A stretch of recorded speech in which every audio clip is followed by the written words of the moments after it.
Welcome to Season 6 of the Stories in the Cemetery podcast. This season, we're shaking things up a bit with deeper questions into the paranormal. And to do that, your host, Nicholas McGirr, has invited the owner of Amen Paranormal Research, Joshua Amen, to be his co-host.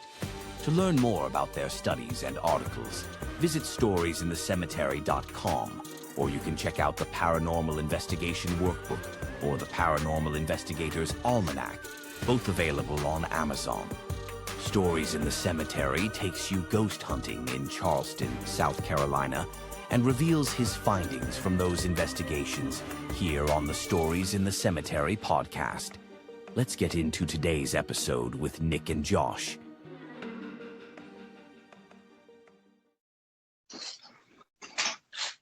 Hello, everybody. Welcome back to yet another episode of the Stories in the Cemetery podcast. I am Nick, your host from Stories in the Cemetery, and I have my co-host, Josh Wyman from Amen Paranormal Research.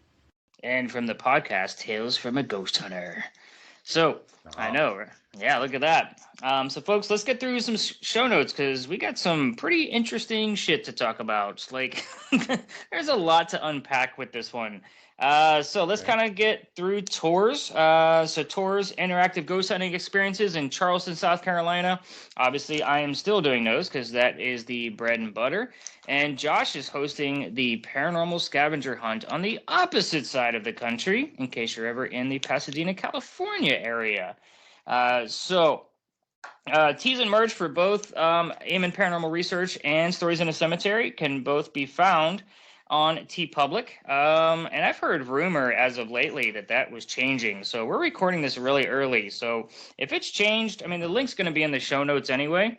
Yeah, I heard some rumors through other podcasts that they had to switch things over. I haven't had to do that yet. So yeah, Josh, I'll keep you posted. I heard it was going over to Dasher. So, how's a Dasher? It looks exactly my food. Yeah, it looks just like the guy that brings you your food. I looked at the Dasher website. It's identical to TeePublic. So again, I don't know what that looks like, but again, if by the time this comes out, it's changed. The link will be in the notes. So we'll kind of take things one day at a time. The Stories in the Cemetery Paranormal Investigators Almanac and the Paranormal Investigation Workbook are both out. So link is in the notes, but of course, Josh and I were going to talk this thing up like crazy, and especially now that we're in the month of September, we are always looking for more writers or a paranormal expert in the field for the 2026 Paranormal Investigators Almanac. So if you think like you are one of those folks, you can always reach out to us through our social media platforms or just head over to storiesinthecemetery@gmail.com and send us an email. Let's see, my fiction work. If you're special, what? So if you're special, if you're paranormal, or if you're paranormally special. Wow, that's a really bad tagline. I don't think we're gonna use that. Like that's a really bad tagline. That's a bad hashtag. Yep, it's gonna stay in the podcast, special. But we're not gonna put it like as a hashtag out there. Oh come on, paranormally hashtag special. Paranormally special. Wow, Josh, marketing. Websites. You can always head over to storiesinthecemetery.com or amenparanormalresearch.com and leave us reviews through whatever podcatcher you're listening to this from, whether it be Spotify, Apple Podcasts, Stitcher, wherever the hell you're listening to us in your ear holes. We would appreciate any type of review that you would leave for us. And of course, only 5 ghosts will apply. So, Josh, this top, I don't even know what the hell we're calling this episode. I guess let's get into science. Paranormally special. Paranormally special. No, it is not the name of the episode. Wow. He's gonna stick with that, I'm sure, through the entire episode, everybody. So just bear with us. We're having a good time tonight. We're recording multiple episodes, and we're just having fun with this. But I think this should be how to break into weird science. All right, so.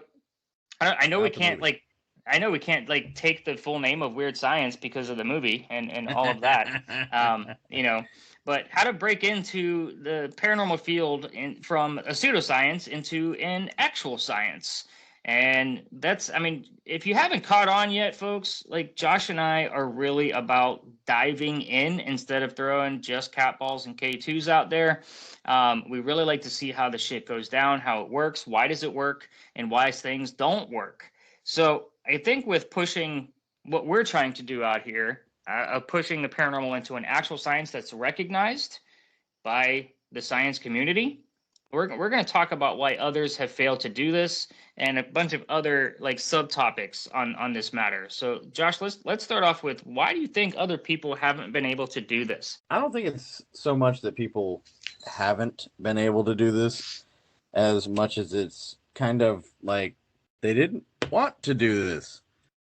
And what I mean by this is, do I want to put in all this work and try all these things that nobody cares about or pays attention to or looks at? Or do I want to run around and scream demons, and make lots of money? Yeah, and the dollar sign I think is a big part of this. With that, I mean, more recently with the TV shows and social media and, people just trying to make a quick buck. Yeah, I could see where, certain people that just run around and scream demons, or, maybe have family members try to kill them, that they would actually you put that out there. Right? We can say it like that. Yeah. Now it's old. It's drama. It's really about the drama that people are attached to, and there's that raised emotion piece that I bring up again. But I don't think it's from lack of people wanting to put ghosts into, a real science. Well, it makes the people that actually want to very sparse. There's far and few between. And, I mean, you could basically say it as what it is. We don't get any attention because of it. And it's hard. Like, we put in some serious work to get the numbers that some of these guys get by running through a haunted house, wailing, flailing their arms, and it's because it's serious. Like, we're serious about what we're doing, and because we're serious, we're not popular, and because we're not popular, we're not well funded.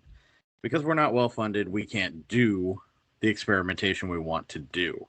This is true. Which is all counterproductive. So, I mean, do we act like idiots for a few years to make good money and then get serious? No, because then nobody will take you serious. Take us serious, right? It's an oxymoron. Yeah, so we're kind of stuck in this limbo of like, well, you know what? One of these days, somebody who makes good money or just is born that way, with their golden spoon, and, maybe they decide to take this seriously and do this right. And then we'd have somebody who's well-funded who can take it seriously. Right, it's true. For the time being, I mean, it's a lot of our hard-working Joes just out there trying to make it work, trying to figure it out. And some of us, like the ones that are doing it, they're like, screw it. I'm going to keep it to myself. I'm going to work on it, and I'm going to try and come up with something that's actually concrete before I just go splaying it out there, and then we put it in books and we put it in like written articles, and the community we're in will acknowledge us, but that's about it. I mean, my interview with Barry is a great example. He's a genius. Man has done so much, with the field, and has really started trying to push the boundaries of it. And because of the fact that, like, people outside the niche, they're not going to pay attention, and they don't, and it sucks. Because he's done a lot of really, really cool, interesting things with this. And it's helped people like us, because now we're like, wow, you know what? Like, we see what he's doing. We see what we're doing. We can kind of meld the two. We can, take from his example and try to push forward farther and, kind of pass the gauntlet.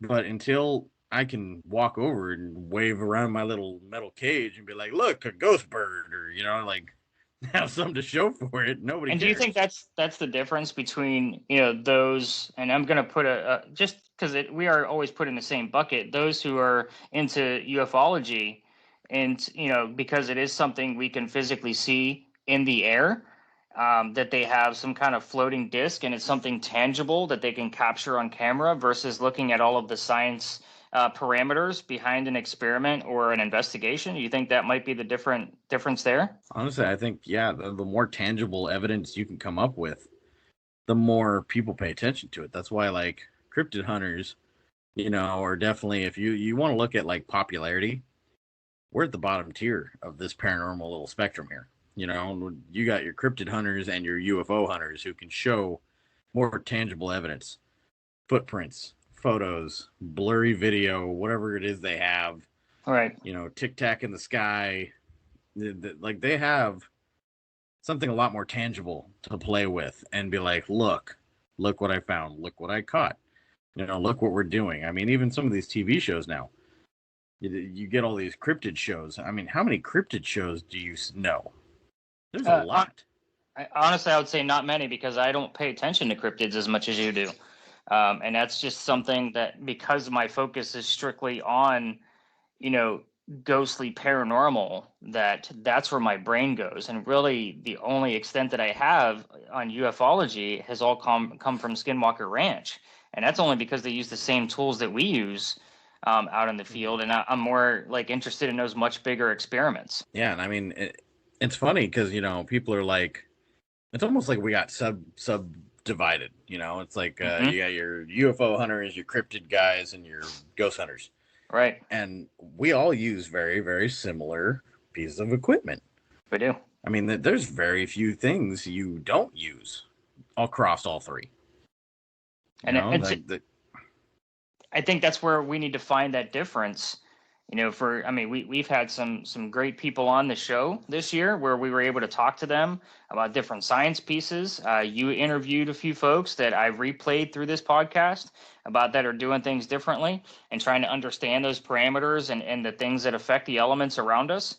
And I think until we actually come up, if we keep going in this direction, I think between the two of us, we're going to end up talking to enough people to run these ideas by and really get something fully tangible, whether that's a full-blown conversation. And then, of course, the government will probably call us and and say, you found it.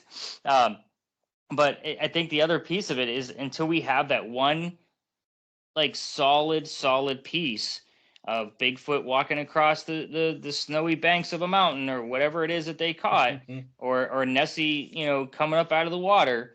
And until we have that type of evidence, that's something tangible and not something that's possible. So I think we need to take possible to here it is. It's tangible. You can hold it.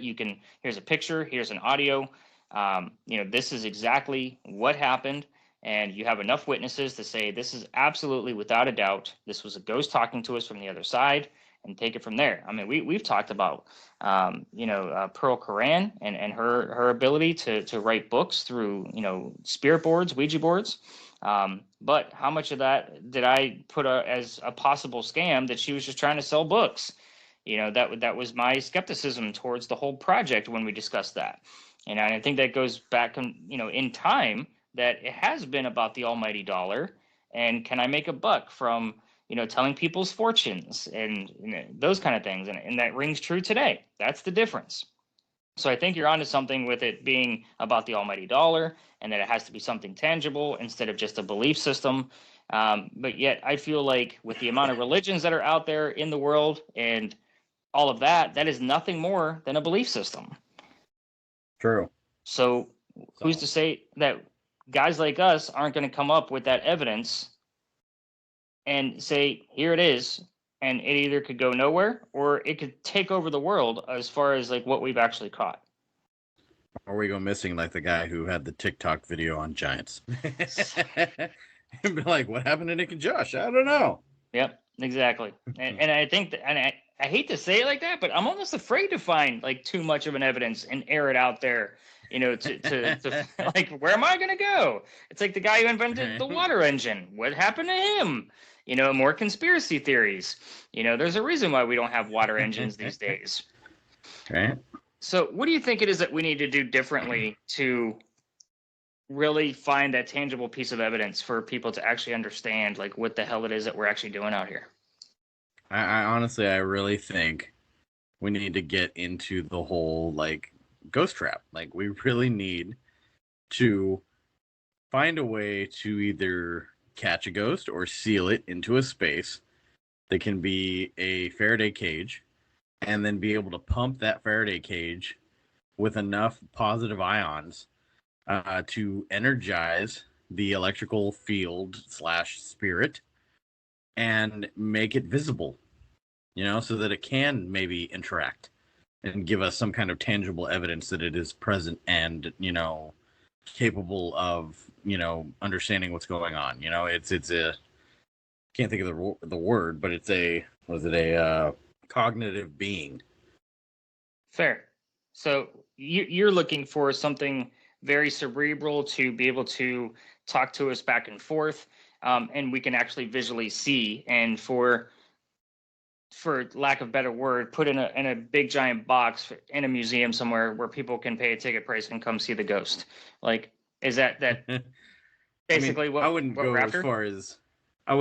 far as turning it into a zoo animal, because I don't know what kind of there's gonna be people outside picketing us. Ghosts are people too, and there's way too much going on in that concept. But just being able to turn or figure out a way to make it tangible, to where we're able to actually interact with it, I think is where we're really after.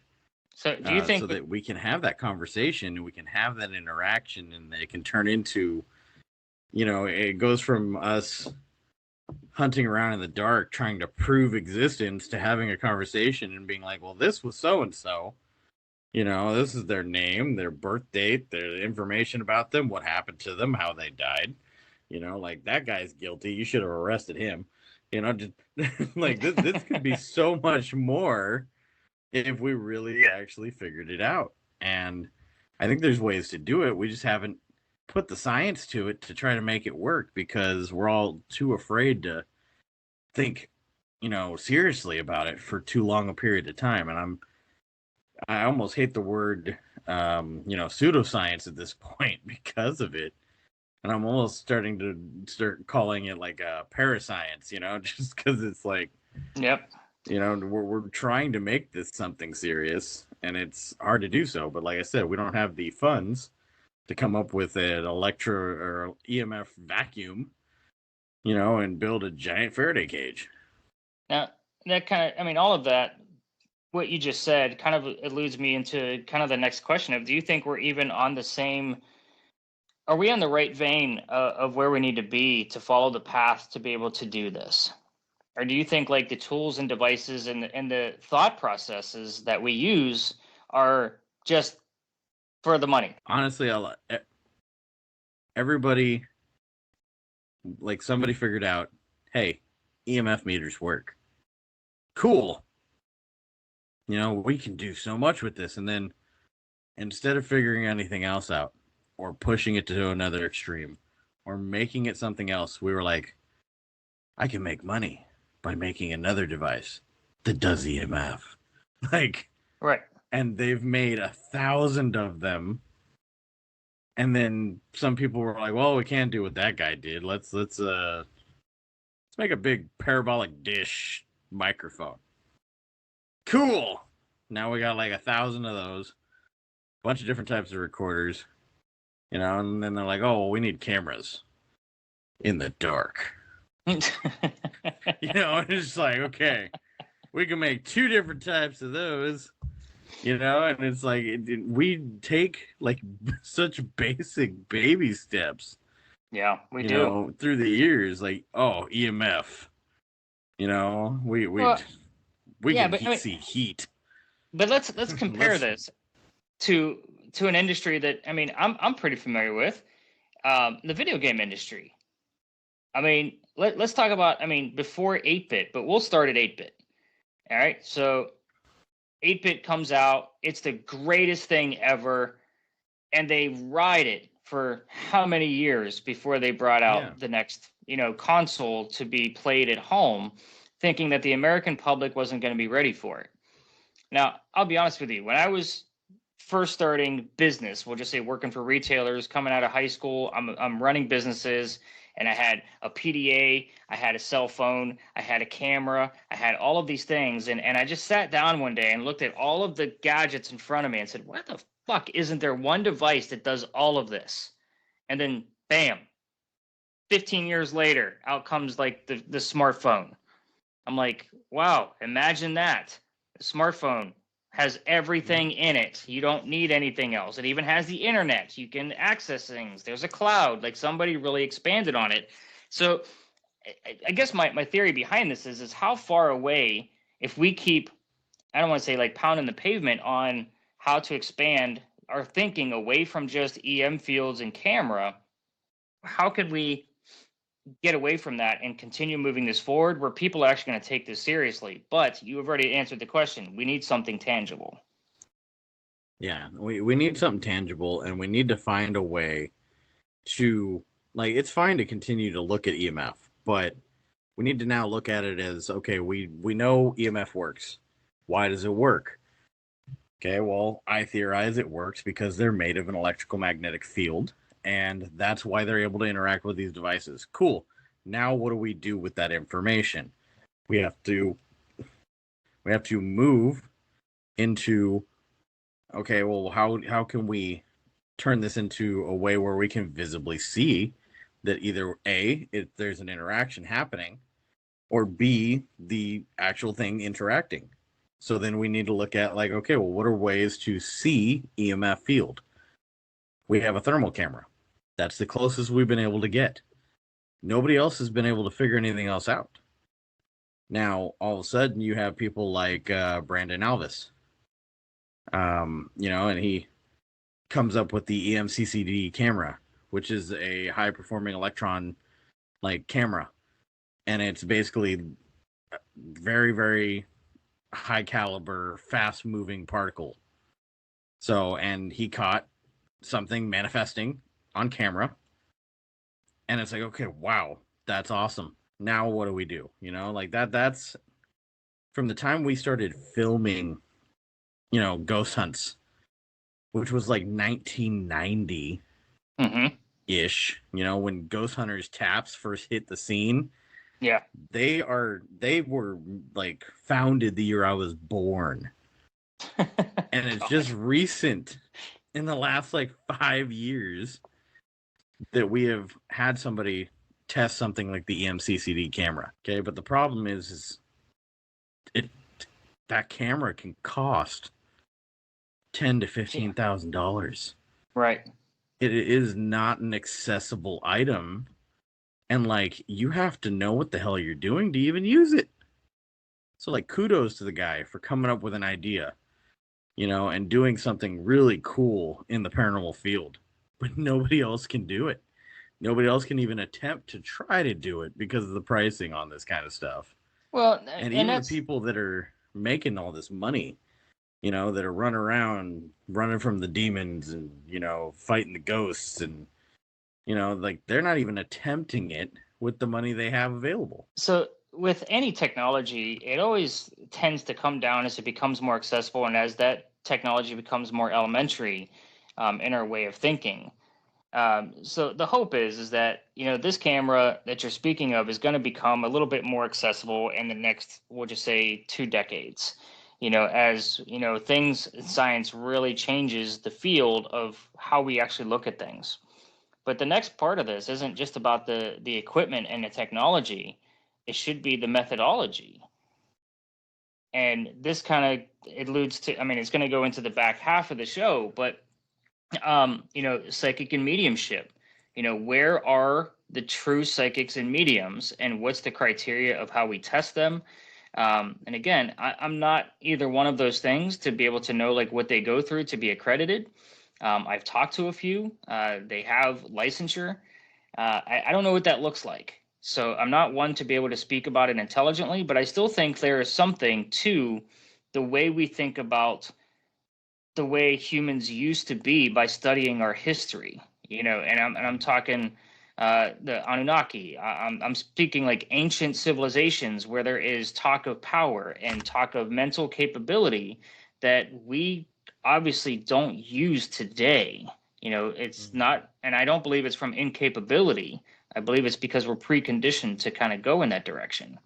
So how much more could we understand about the afterlife and the spirit, quote unquote, if we were able to use that capability of our mind? And that's something completely that's not even in the realm of what we're even speaking about here. You and I mainly talk tech, but there's a whole nother element to this that we don't always bring up because it's not in our wheelhouse.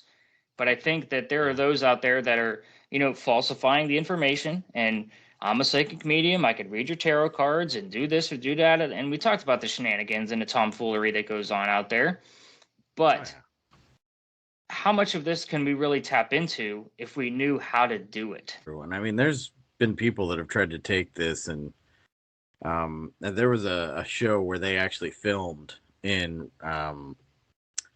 thermal, and they thermally filmed a medium interviewing someone and talking to this person.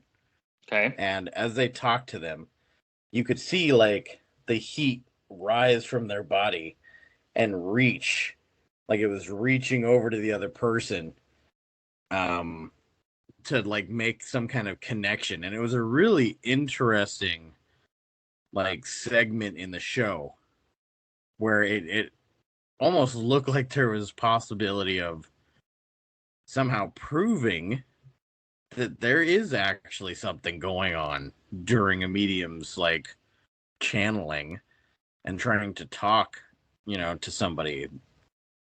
So it was really, really cool how it was done. And I want to say it was Ghost Hunters that did this, where they filmed a medium in thermal, which is, again, the closest we get to filming EMF. So that brings up an interesting theory.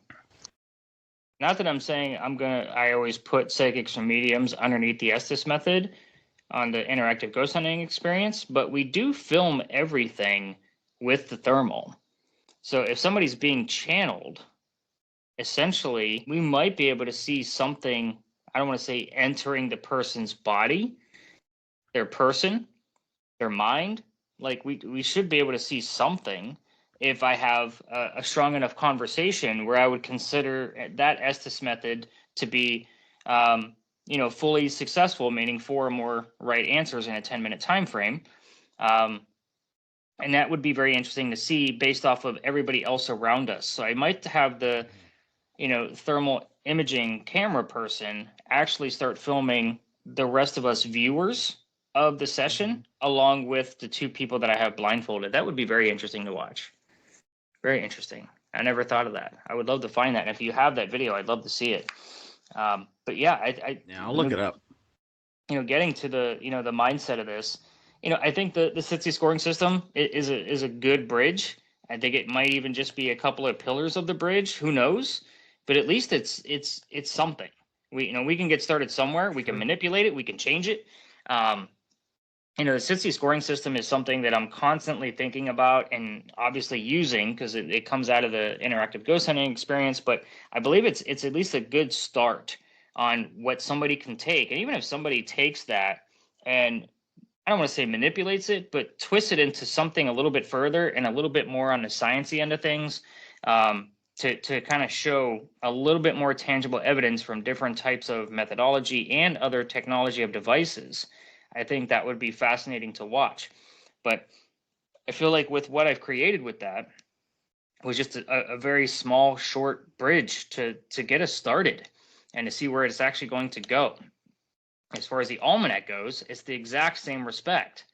Here's the data that was recorded. We have the SITC scoring system. What was the most active nights? What wasn't the most active nights? Is it a moon phase? Is it where the moon lands? In orbit? Is it dealing with the temperature? Is it the amount of ghost hunters? Is it dates relevant to the ghost? We don't know any of these things. And I think that's what I was so hesitant about, was because it's not conclusive data. It's just data. So that's kind of the difference of what I wanted to do with it versus what somebody might intend. Now, I put up there, know when to go ghost hunting. Like, that's the tagline for the almanac. But that knowing when is completely up to the user of the almanac. And that's kind of where I wanted to go with that whole piece. Was it's methodology and technology combined of what can we do to take this thing a little bit further than what we've already got. True. And this is where we start to break into like the scientific method, because it's utilized in the almanac. Right. And it's utilized in the almanac because you're talking about all these things that can possibly have an effect. on the surroundings on the investigation and the technical experimentation happening during the investigation. So it really starts to break it down into what our variables are, how we deal with those variables, and like what we're doing to, I guess, document each one of them. So I mean, it really starts to break into like all the details of the scientific, method and how we are actually trying to push this the right direction. And I think that's a perfect segue to go into a commercial break, because we're going to talk about the scientific method. Hey, bearded ghost hunters. Are you taking care of your beard with all natural products? The Magnanimous Beard Superstore has everything you need, from beard oils, shampoos, beard butter, beard balm, and so much more. You can have any of their products scented with one of their amazing 45 cents. Head over to www.yourbeardsuperstore.com and use code GHOST at checkout to receive $5 off your order. Both Nick and Josh use these products daily, and our beards look and feel great and smell great too. Head over to yourbeardsuperstore.com and use code GHOST for your discount on these magnanimous products. You won't be disappointed. If you have a white or silver beard, they even have specialized products that will help keep the coloring of your beard. Use code GHOST at yourbeardsuperstore.com. This ad is Zeus approved. All right, folks, we're back. Thanks for allowing us to put sponsors in the show. Josh is laughing because this is like take 2 or 3. We lost track.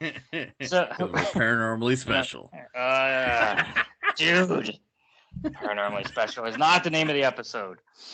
He's gonna have to make me like put this as the name of the episode, everybody. Josh. So we're gonna discuss the scientific method, and I did put it in the 2025 Paranormal Investigation Workbook, but not necessarily in the correct order that is typically found. And apparently, according to this being take 2 or 3, not according to every other page on the internet, because that was the argument, was we had the wrong list in front of us. So the first one, Josh, we're going to let you take it since you're now correct.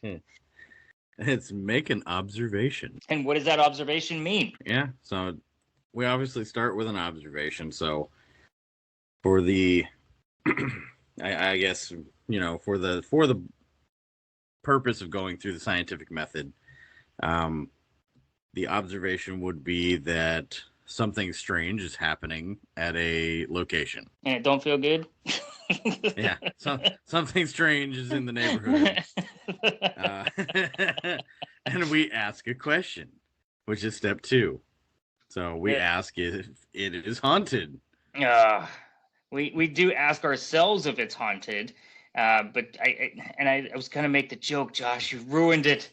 You ruined the joke. Damn it, Josh. Asking your question is this location haunted? Or is it, something of other man-made objects making the strange occurrences from the observation more legit? So that's the question at hand. Is this from man-made objects like electricity, faulty lines, any of those types of factors coming into play? And then you go into developing your hypothesis or prediction. Which is using all of that information that you're gathering during trying to figure out what it is you think your opinion is. Right. So talking to the owners, learning about the house, what year it was built, the history of people who lived there. When's the last time they got new electrical wiring? Those kind of things, like very, very specific questions. Testing to prediction, I would say, is definitely the investigation itself, using all of course, we always do like what we call, kind of like a pre-investigation to get baseline readings and things like that. So that way we're not mistaking, those kind of faulty lines or, creaks of the house moving and things like that as, goes during our regular investigation. But that's the testing of your prediction. Oh, I think this place might be haunted. And then the analyzing of results. So that's where I think things get interesting. Especially on our end, is because that's where you can put everything into the SITC scoring system worksheets and start to analyze what's really going on here. Do you have substantial readings? Do they stand out? Did you not get anything?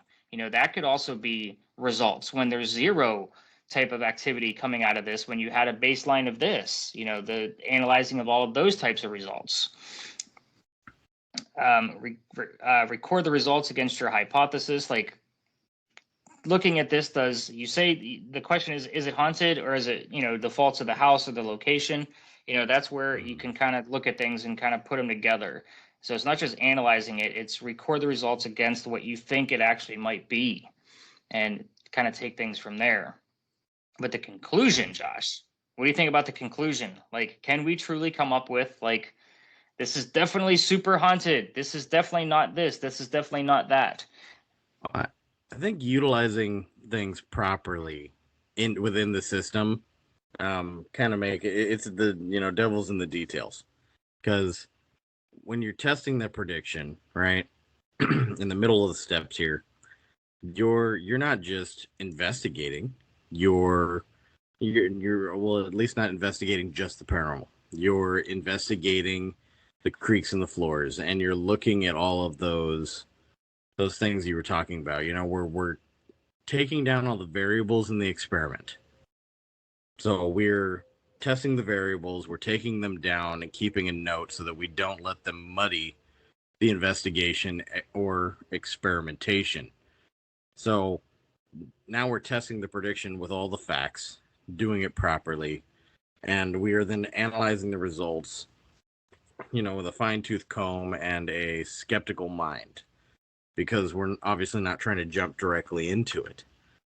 And once we've recorded the results and we've put it through the SITC scoring system, then the score at the end of it is basically our conclusion. And that's how we really develop the theory of, hey, you know what, your house scored higher than average, and we do believe it's haunted, or your house scored really low and we actually think it's a plumbing issue, and this is why. And I'm a person too to kind of take all of these steps and put them out of order, so that way we aren't so, I don't know, biased towards looking for specific things. So when you're, I guess, going through asking the questions of, is it haunted? And you're going through that portion of it, try not to learn too much. I would say learn more about the space itself. I mean, don't learn so much about your, alleged ghost that every fine detail about them, and, knowing all of the things that you possibly can, and make mountains out of molehills. Oh, it said red and I'm wearing a red shirt. That's really not how this shit goes. It's ask those questions, later, mix up these, I guess, levels and steps of the scientific method. But make sure that you do conclude all of them. Go through every single step, just not in this very specific order that typical science usually asks them for. So that way you're not biased at looking at specific things. And that's probably the biggest piece of advice I give to everybody, even from the tours. I'm not going to give you all the information. I'm going to withhold a lot. I'll reveal them afterwards to let you know if our 15 minutes of fame here in this one location actually prove true to anything that you're actually bringing up. So I do that every night just to kind of show people, the guests on the tour, like, it's not always about knowing everything about the ghost. I don't want you to know everything. True. And I mean, honestly, I think it'd be really interesting to kind of write it out. The paranormal scientific method. Like, what it takes to make this work in our field. Because you're right, in some aspects, like, you need that clarification and information prior, and in some cases you need it after the fact. So there is a really fine line that we are walking during attempting to apply the scientific method to our science, because could you pull some of these other things out of order? Possibly. I mean, we could be doing multiple nights of investigating, which means we'd be following this method multiple times and doing it over and over again, and then coming up with our conclusion after the fact. But that's, technically the testing process of it, because in a normal scientific experiment, they don't test it once. They test it a Right. lot. Right. They do test it a lot. And I think and I'm going to be honest, this is just from my own observations. You could literally take every one of these steps except for make a conclusion out of order and put it somewhere else and see where it's actually going to fall. And that includes the observation and asking question, the very first things. Like you can put them later, make the observation after your hypothesis and say, well, it only worked on these days, or it was too inconsistent to, really conclude anything. Those observations could be something that require, like Josh said, a lot of testing. And I think with the amount of times that I visit the locations that I go to per year in the hundreds, that's where I think you're right. We probably do need a paranormal scientific method written up for the paranormal investigation workbook for 2026. Yeah, and I think it might be where we really kind of start breaking this down into what it means. Because, I mean, I think tried and true scientific method, like, still technically works. And it works well for what we do.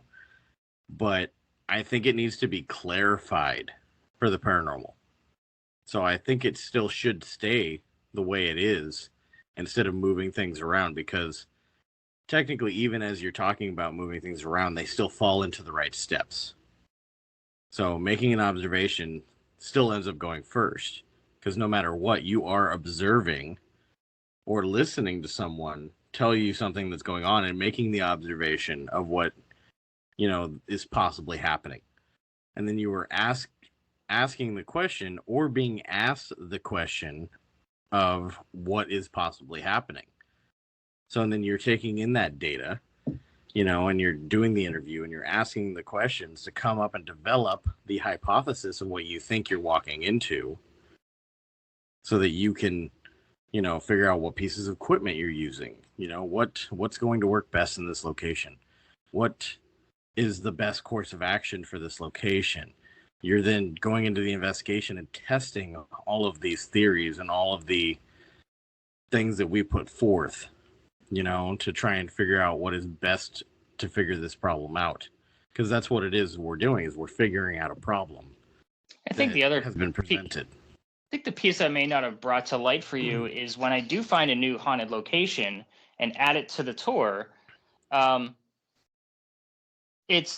of it's by accident because it might be bleed over from another nearby location, and I have to do a lot of research. So yeah, the observation is there because I have something that I don't know what's going on, or I have a communication piece that doesn't make sense to the location I think I'm investigating. But some of these spaces, I've literally walked around with like the city of Charleston with a spirit box and a Mel meter, and I watch see what spikes simultaneously. So it's almost like I'm looking for those haunted locations without knowing that the place is haunted. So technically, I'm asking the question first of, okay, I know a lot of people died here. Could this be haunted? That's the question. Right. I don't have my observation yet. True. So yeah, in a way, like, you've asked a question and now you're testing the hypothesis of the question you've made.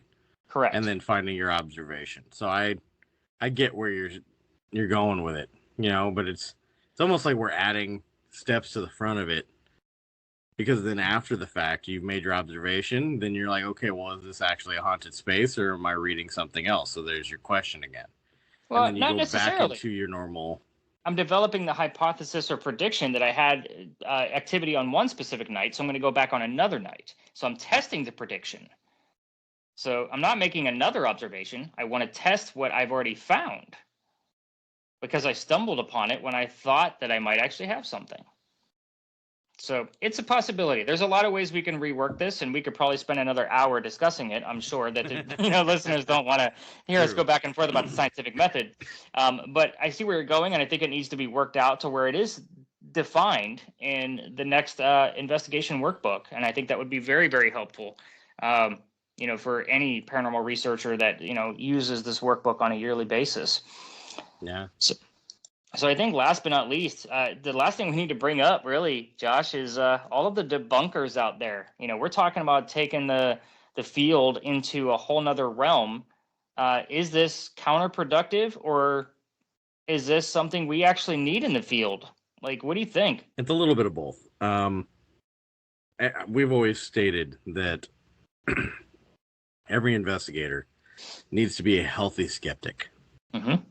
You know, I've always stated that we approach everything skeptically. And once we have torn away all of the things we know to be true, can we look at it then and say, okay, this is paranormal? And that process becomes so much more fine-tuned that at some point, you know, we walk in and we're like, oh, you know, there's a ghost here. Everybody's like, well, how the hell do you know that? Well, because I've been doing this for so long that I've already stripped down everything I need to know about where I am, you know, and why the meter should be going off. Because I did my pre-walk. I know what does, you know, makes it spike and what doesn't. Like, I've already looked at the variables and all of these things. But it becomes problematic when we do our job, we do it thoroughly, and you have the guys that aren't. And skeptic and debunker are two different clarifications at this point. They are. Agreed. Because your skeptic is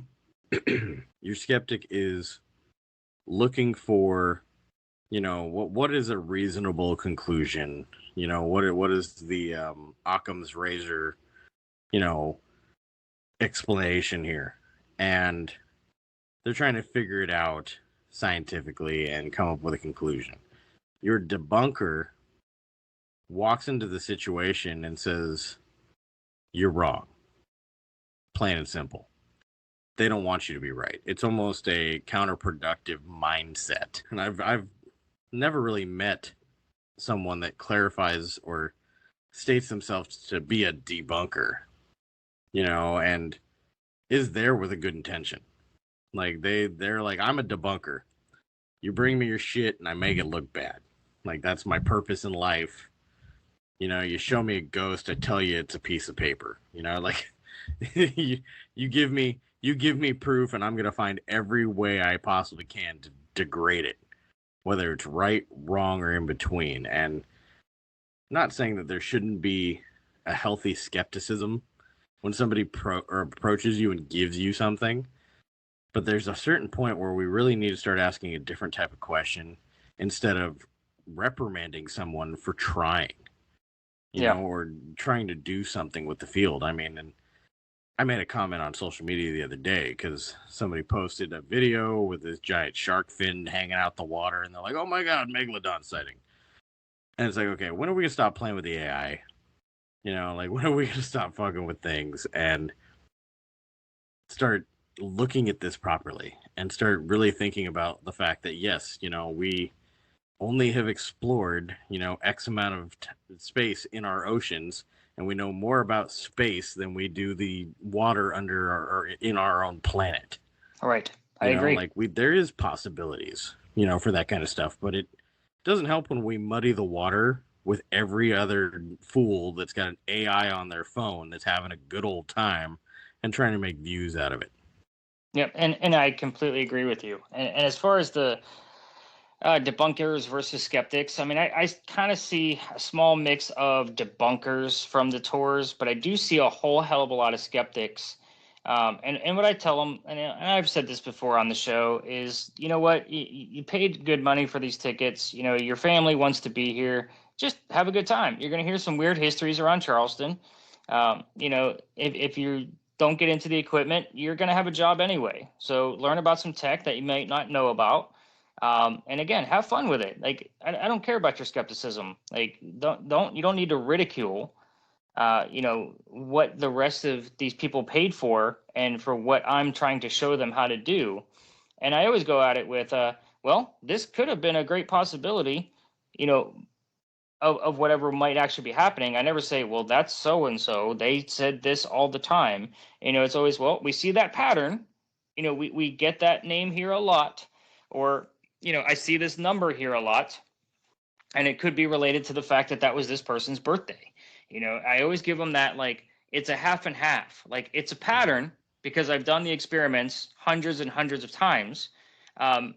but it's also a possibility that it's just coincidence, even though I don't believe in that kind of coincidence where I see those kind of patterns over and over and over and over again like that. So I agree with you. I think we need, as far as paranormal investigators and researchers, we need that skepticism within ourselves. Do I feel like we need people full time going out trying to debunk shit? I really don't. I really don't think like we need, when we're trying to push this from a pseudoscience into something that's more recognizable in the science field, debunking things is only making, like you said at the top of the show, it's making us look even further, and we're having to fight even harder. And I think if we had more open mindset people to realize that there are things in this world, might not be on this quantum plane, but there are things in this world that we don't understand. And as long as we can at least take an open look at, okay, Nick said, let's try this scoring system, or he said, let's try this, type of quantum mechanics. We need to look at photons instead of, UV rays or whatever it is that we're trying to study. Let's take a look at it. Let's see if we can not debunk it, but is it possible? And in the meantime, learn something about those photons, so that way you have a different perspective on something else later on. It's kind of the same process of, when we had your brother on the show, he said, you're going to discover something else whenever you're experimenting, looking for one thing, you're going to discover something else. And I feel like that's, entirely true in this process.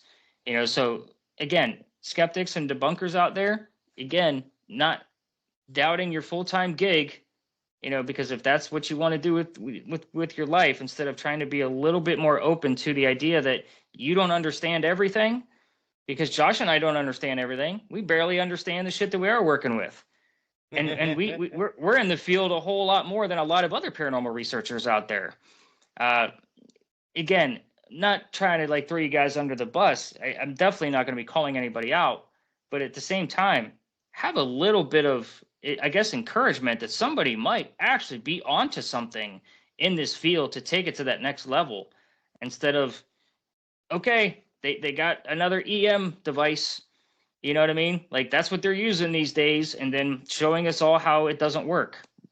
Again, it's EM fields. We'll talk about it. It's an EM device. It's another one, because that's what we fully understand that might be interacting with anything not from this earth. So in the afterlife. But that's kind of my 2 cents on the whole ordeal. Is I don't think we need people full time. They're diehard going after this. It just feels very negative. And again, there's that hashtag out there, para community, and they're definitely not part of that. You know what I mean? I don't know what their hashtag community would be, and I don't feel like I'm fully, part of the para community either. I think by working, very, I guess, closely with you and running things by a very short list of selected people, I'm able to concentrate a whole hell of a lot better on my focused intent than I am worrying about all of the debunkers out there. And there's another reason why I don't post a lot of my evidence out there either, is because it is part of that very open forum of everybody with AI. And again, I don't have time to weed through all of the, hey, that's AI. I'm like, well, shit, no, it's not, dude. Because I don't produce evidence out of AI. That's not what I do. These. So again, that's my 2 cents. I feel like with what you and I have been working on the past year and a half is, with the investigation workbook, the almanac, and picking each other's brains. I mean, dude, you've taught me a shit ton of things about the science behind the equipment, just since we've been doing this podcast together, and, just private conversations. And I know you've picked my brain on certain things, but that's only because I see things on a larger scale, because I do it more often, I guess, because I have that opportunity. We work very well together. And I think that's what a lot of the paranormal community actually needs, is they need that one or two buddy that they, can work with. I don't feel like we need, don't get me wrong. I've worked with, paranormal teams in the past where there was 4, 5, 6, 8 people. I just feel like sometimes it can be a little too much if there's not one true lead, and then everybody's asking you a million questions in the process. I think, 1 to 3 people, like-minded folks that have been working together for a while, understand each other's mindset. That's how I feel like this field should be done. I know a lot of paranormal investigative leaders would disagree with me. They want as many people in different corners as they can. But I would rather, have, 3 cooks in the kitchen than, 1 cook and 5 dishwashers. Like, that's just kind of how I feel about the whole scenario.